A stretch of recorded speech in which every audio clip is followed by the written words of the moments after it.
Magandang araw kaibigan! Tuloy po kayo sa Felicidad's Channel. Sa mga kwento ng buhay at pag-ibig na hinalukay sa natatagong baul ni Felicidad. Pero bago po tayo magpatuloy, huwag niyo pong kalilimutan na i-like ang video, i-subscribe ang channel, at i-click ang notification bell para lagi kayong updated sa mga parating pa na upload.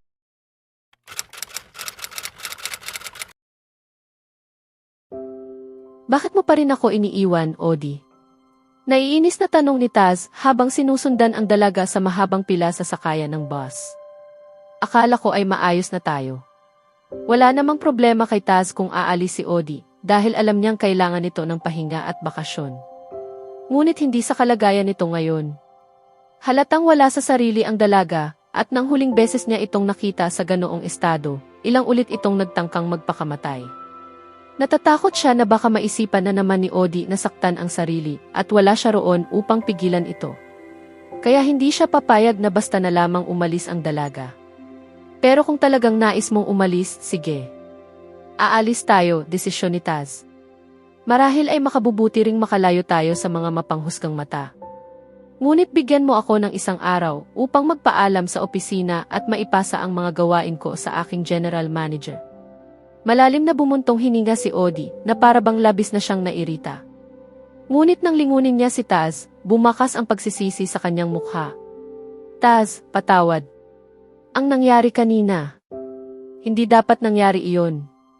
Napatitig si Taz kay Odie sa matinding gulat.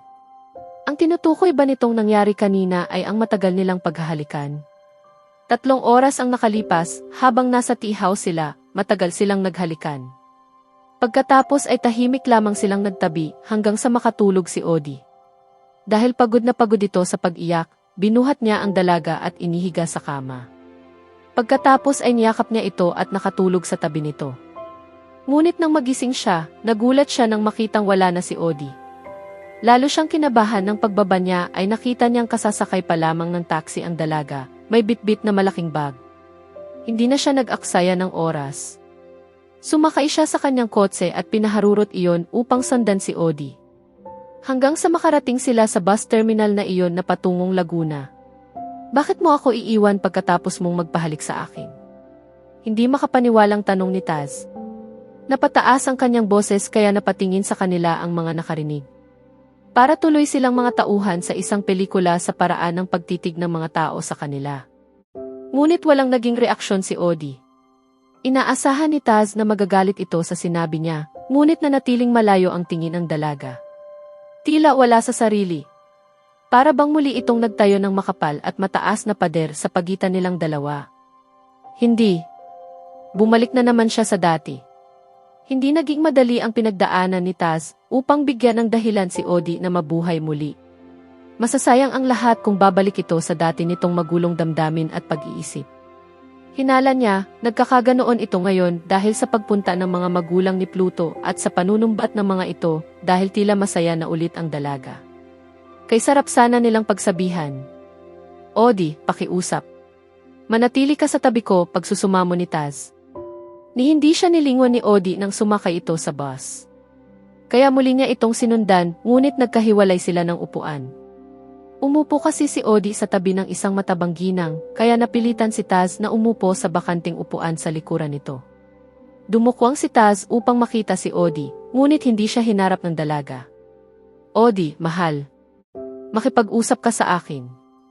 Wala na tayong dapat pag-usapan, Taz, sagot ni Odie sa tinig na tila pagod na pagod, sabay buntong hininga. Kahit nasasaktan si Taz sa malamig na pakikitungo nito sa kanya, mas nangingibabaw pa rin ang pag-aalala niya sa dalaga. Nais niyang malaman kung ano ang gumugulo sa isip nito dahil nais niyang ipaliwanag na walang mali sa damdaming namamagitan sa kanila. Hindi kasalanan ang magmahal muli, Odie, mariing sabi ni Taz. Wala na siyang pakialam kung pinapakinggan man sila ng ibang pasahero sa bus. Kahit hindi na sa akin. Kahit sa ibang lalaki ka pa muling umibig. Walang sinuman ang may karapatang husgahan ka dahil doon. Kahit ang mga magulang ni Pluto. Wala kang ginagawang masama sa anak nila o sa pamilya nila. Hindi makatarungang italika nila sa nakaraan habang buhay. Tama na, pakiusap ni Odie sa basag na tinig. Alam ni Taz na nasasaktan na niya ang dalaga, Ngunit kailangan nitong marinig ang lahat ng ito bago pa nito maisipan na sundan si Pluto sa kabilang buhay dahil sa matinding guilt. Marahil ay maaga pa nga ang 1 taon, patuloy niya. Ngunit ano ang gagawin mo sa susunod na 5 taon, Odi? O 10? 15? Patuloy ka pa ring magluluksa kay Pluto. Iyon ang hindi tama. Patawarin mo ang iyong sarili kung napapasaya ka na ngayon ng ibang lalaki. Taz. Saway ni Odi sa galit na tinig. Lalayo ako, Odi. Maghihintay ako sa malayo. Ngunit huwag kang tuluyang mawala sa paningin ko. Hindi kita lalapitan. Nais ko lamang na makita ka kapag dumadalaw ako, pakiusap ni Taz. Nagawa mo ng unti-unting buuin muli ang iyong mundo. Huwag mong hayaang masira iyon. Biglang tumayo si Odi. Tumahimik ka na, Taz. Sigaw nito. Nagulat si Taz sa pagsigaw ni Odi. Ngunit hindi siya nagpatinag. Tumayo siya at sinundan ang dalaga na tila bababa na ng bus. Nahihirapan siyang makalakad dahil may mga nakatayong pasahero sa pasilyo. At sa kanyang pagkagulat, biglang nagkagulo sa gitna ng bus.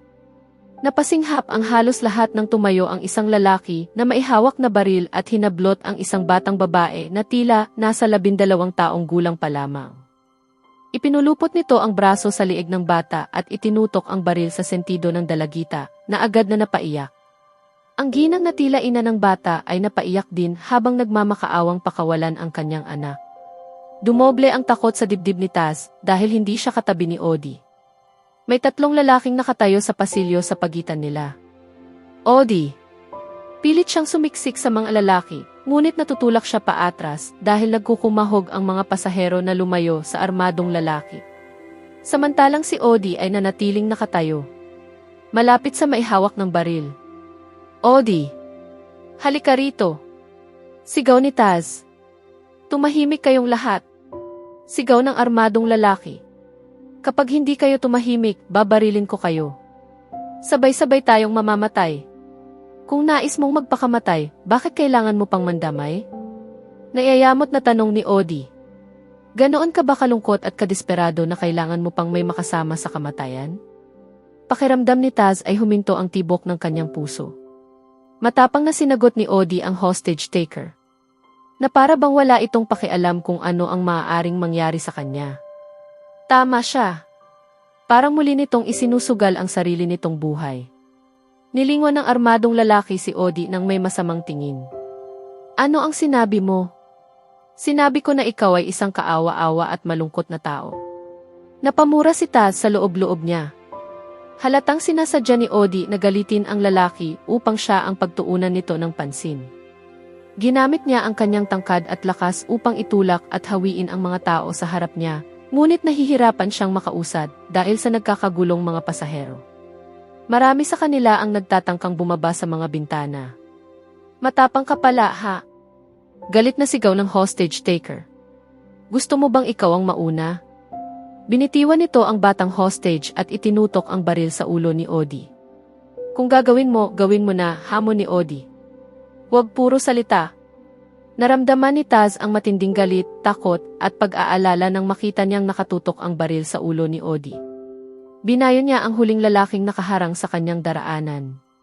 Kung mamamatay si Odi, marahil ay susunod na rin siya. Talagang malilintikan ka sa akin. Sigaw ng hostage taker. At alam ni Taz na babarilin na nito si Odi. Sa isang iglap, hinila ni Taz si Odi sa kamay. Niyakap niya ito at ipinihit ang kanyang katawan upang siya ang sumalo sa bala. Nararamdaman niya ang matinding sakit sa kanyang likod, kasabay ng sigawan ng mga tao. Hindi kita hahayaang mamatay, bulong ni Taz kay Odi. Narinig at naramdaman niya ang pag-iyak ng dalaga habang sinasalo nito ang kanyang bigat. Sapagkat unti-unti na siyang bumabagsak dahil sa tama ng bala sa kanyang likod. Sa susunod na kabanata, sa gitna ng kaguluhan sa bus, desperadong haharapin ni Odi ang katotohanang maaaring mawala sa kanya si Taz. Ang lalaking handang ialay ang sariling buhay para iligtas siya. Habang nakikipaglaban si Taz sa pagitan ng buhay at kamatayan, mapipilitan si Odi na piliin kung patuloy ba siyang mabubuhay sa anino ng nakaraan o hahawak sa pag-ibig na handang mamatay para sa kanya. Kaya abangan natin,